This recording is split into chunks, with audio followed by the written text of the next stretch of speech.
in practice, you can think of arbitrarily many ways to approximate the derivative using different slopes, right? You don't have to go exactly positive delta t and negative delta t. You can go half delta t minus 2 delta t, whatever you want. So aside from the question of how to implement your algorithm, the more general question is how good is your algorithm? Right, so this is actually what we ultimately want to come to, is among these infinitely many choices, how do you choose which one to use? I mean, this is basically all we are going to be talking about in the ODE part of the class, spanning multiple lectures, is how good is a particular way of approximating the derivative. So how good have multiple axes? Is that going to give you an accurate enough answer for your purpose? Is that going to take reasonable amount of time, or it'll run till the end of universe, right?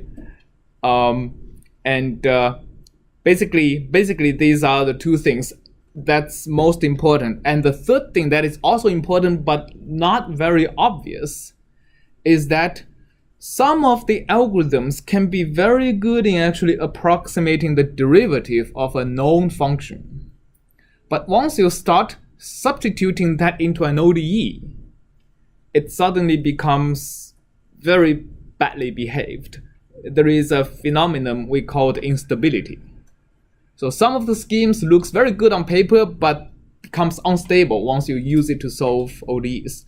And the third question we are going to look into is what scheme is going to give you a stable numerical solution of ODEs.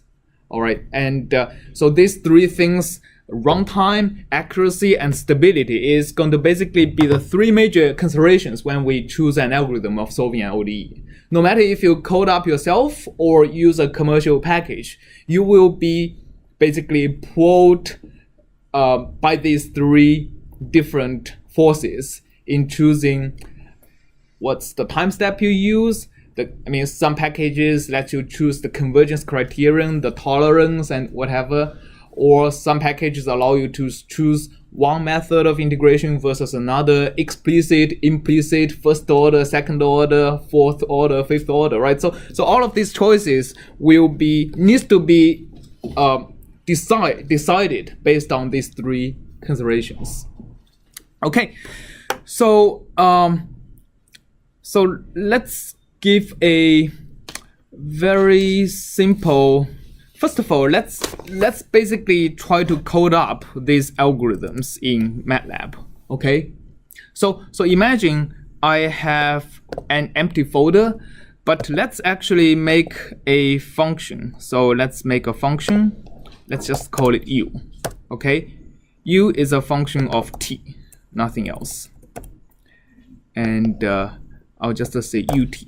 So I will leave this function empty for now, but let's imagine I have a function that gives me the value of the function at some point.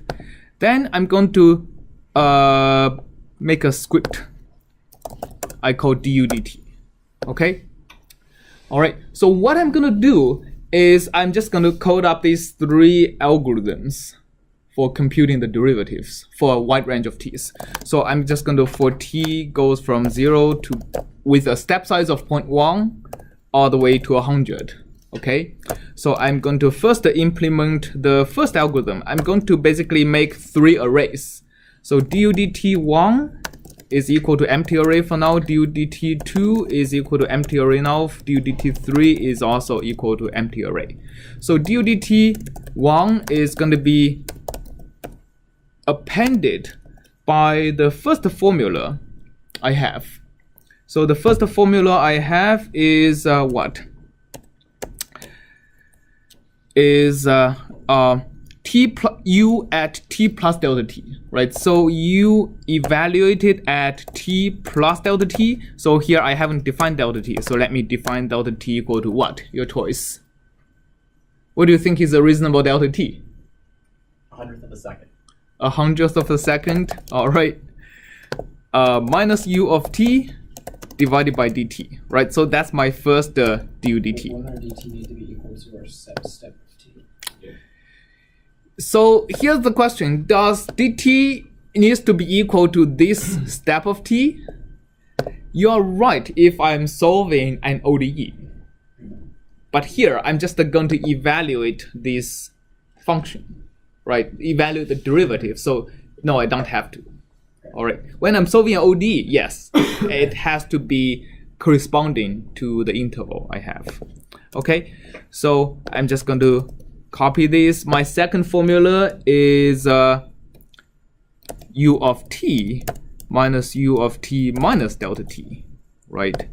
And my du dt, sorry, this is 2, this is 3, is plus delta t minus delta t divided by 2 times delta t, right? So this is, I'm just going to loop through a bunch of t's and compute the du dt's. So here, if I run it, I'm going to get an error because my u is not implemented. So let's do something simple, like how about sine of t, right? Okay, so ut is equal to sine of t. All right, good. So now I run it. I think it ran. So yeah, this runs. And if I look at my workspace, I have 3 arrays, right? Now let's plot them. Plot 0.1, 100, so that's our t, and du dt 1. So I get a nice cosine-like function, right? So that means we have a reasonably good algorithm for computing this derivative.